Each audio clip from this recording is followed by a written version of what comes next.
Qizig'i shundaki, ishdan olingan mulozimning O'zbekistonga aloqasi yo'q. U Qirg'iz davlat xavfsizlik xizmati idorasi rahbari Qamchibek Tashiyev bo'ladi. Xuddi shunday. Bishkekda yoqilgan olovning tutuni Toshkentda ham chiqyapti. Qirg'izistonda bir amaldorning ishdan olinishi nega o'zbek jamiyatida muhokamalarga sabab bo'lyapti? Nima uchun Qirg'iz davlat xavfsizlik xizmati rahbari Qamchi Tashiyevning ishdan olinishi o'zbekistonliklar orasida ham qizg'in o'sha muhokamalarga aylanib ketdi. Bu holat birinchi qarashda qo'shni davlatning ichki ishidek tuyulsa-da, aslida o'zbek jamiyati ijtimoiy ko'chalardagi o'ydim-chuqurlarni ham aks ettirgan voqeaga aylandi.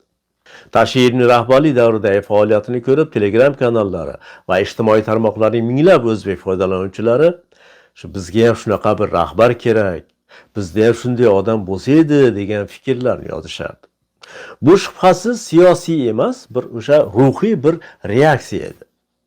O'zbekistonda so'nggi yillarda adolatli, qat'iy va xalq uchun gapiradigan rahbar obrazi jamiyat ongida yanada qadrli bo'lib bordi.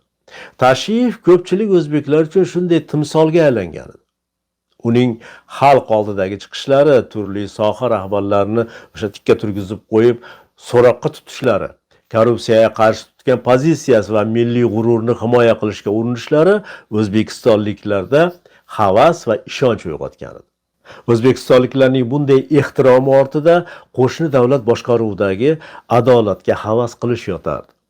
Korrupsiya, tanish-bilishchilik va ikkiyuzlamachilik kuchaygan O'zbekistonda yashayotgan odamlar amaldorlarni ochiq efirda so'roq-savol qilayotgan qirg'iz mulozimi Tashiyevga mehr bilan qarashadi. Unga uzoq umr tilashadi. Chunki o'zbekistonliklarning ovozlari, murojaatlari har kuni byurokratik devorlarga urilib chil-chil sinar. Ularning haqiqatini davlat mulozimi eshitmas edi. Haqqini talab qilsa haqorat eshitardi, kaltak yerdi yoki qamoqqa ketardi. Eng ayanchlisi esa shundaki, bunday chirigan muhit adolatga bo'lgan ishonchni parchalaydi. Shuning uchun o'zbekistonliklar qirg'iz mulozimi Qamchibekka umid bog'laydi. Bu bugungi o'zbekistonliklar ko'rayotgan kundalik voqeliklar. Shu sababli ular boshqa davlatda adolat uchun kurashayotgan mulozimni ko'rsa, unda o'z orzusini topgandek bo'lishardi. Bu holatni psixologlar proyeksiya deyishar ekan, ya'ni odam o'zida yetishmayotgan narsani boshqada ko'rishi. Tashiyev haqidagi muhokamalarda ikki hissiyot qorishib ketgan. Bular bizga ham shunday odam kerak, shunday rahbar kerak degan umid va bizda bunday odam chiqsa uni ham tezda yo'qotishadi degan qo'rquv hamda ishonchsizlik. Bu ikki hissiyot birgalikda jamiyatning ichki holatini ko'rsatadi. Odamlar adolatni xohlaydi, lekin uni amalga oshishiga ishonishmay qo'ygan. O'zbekiston va Qirg'iziston axborot makoni bir-biriga juda ham yaqin. Telegram va YouTube orqali har bir siyosiy voqea chegaradan osongina o'tadi. Shuning uchun ham Qirg'izistondagi Tashiyev haqidagi bahslarni o'zbekistonliklar o'zinikidek qabul qilishadi.